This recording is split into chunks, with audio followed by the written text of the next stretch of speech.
Hi, welcome to Grace Valley Properties. How did that? What's our thing?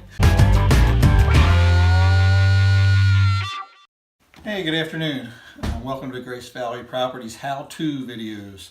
Today we're going to replace a switch.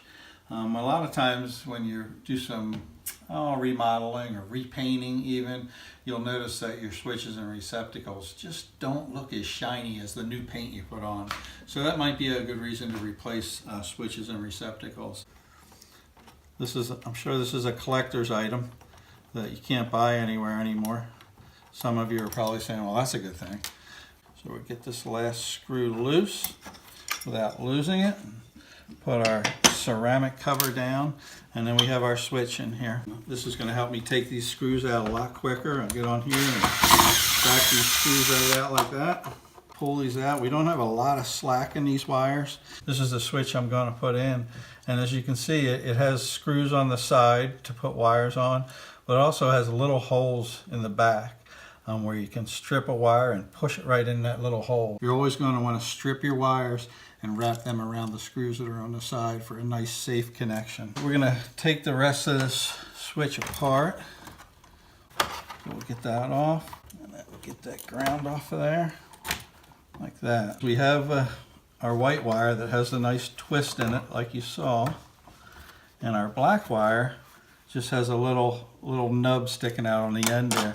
So we're going to take our wire strippers and we're going to put that into the right hole, which is 14 gauge wire this is, which is the third hole in on this, and we're gonna strip that wire down to get a little more of the copper showing. Get that rest of that cover out of the way for that. And then we'll take this wire. As you can see, it's got a little bit of a bend going on to it.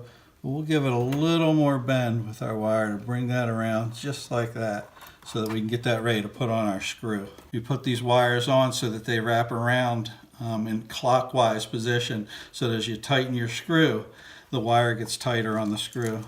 So we'll take our ground wire and we'll put that on like that. It'll tighten the wire and pull the wire together to give us a nice solid connection. So our ground wire nice and tight.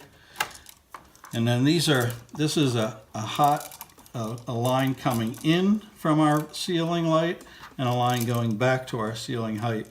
So it doesn't really matter which screw that either one of these wires go on. Switch, the electricity just travels through it.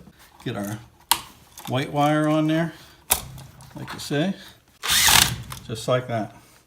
Bring it around, give us as much room as we can. And then we're going to slip that right on that last screw. Just like that. There it is. See that? So then we're going to want to look at this. So you want to make sure you put it in the right way, where off is down, as it's showing there. We'll run it in with our screw gun. Straighten it up in there, making sure it's not twisted. Run that in with our screw gun.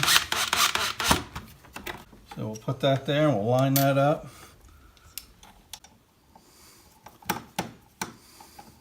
Just like that. Alright, so we have our breaker back on and we're going to try out our light, and we have a nice bright room right now. Something to know about dimmer switches: most of the dimmer switches that you buy off of the shelf are set up for 600 watt, which will really only handle 400 watts worth of light. So if you have quite a few recessed lights or any other lighting that might add up to over 400 watts, you're going to have to get a special dimmer switch that'll handle a little more than that. So from Grace Valley Properties, have a great evening, and we'll talk at you soon.